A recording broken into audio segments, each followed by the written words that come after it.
Во текот на денешниот ден имаме најмалку 10 пожари на отворен простор. За жал, според моите очекувања, до вечерта овој број сигурно ќе се зголеми на повеќе од 20, бидејќи тоа се повторува како непишано правило секој ден. Поради што апелирам до граѓаните, посебно до земјоделците и сточарите, да бидат исклучително внимателни во следниот период.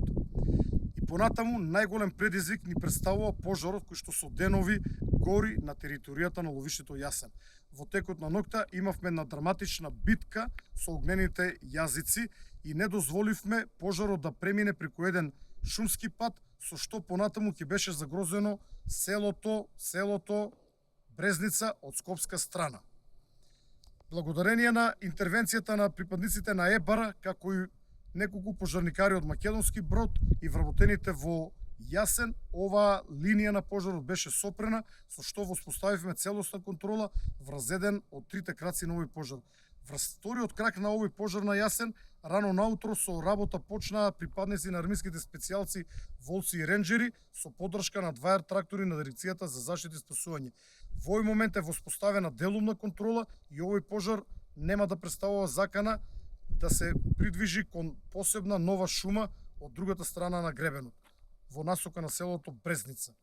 За жал, третиот крак кој што се одвива зад мене во насока на езерото Козјак представува најголем проблем за нас и очекувам истиот кога ќе дојде во еден каменес предел на еден гребен каде што нема многу вегетација, со помош на армиските специјалци да го пресечеме и да го прекинеме неговото понатамошно ширење.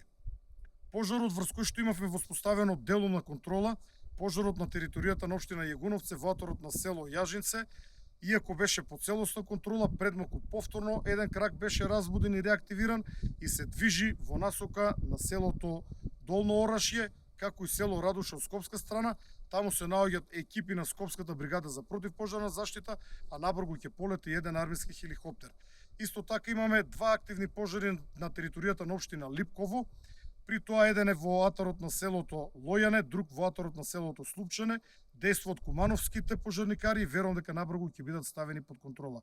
Исто така имаме еден активен пожар на територијата на општина Лозово, кој што може да биде голем предизвик, но таму се велешките пожарникари и верувам дека истиот ќе биде стопиран. Уште неколку помали активни пожари за кои што сум убеден дека денес ќе бидат целосно изгаснати.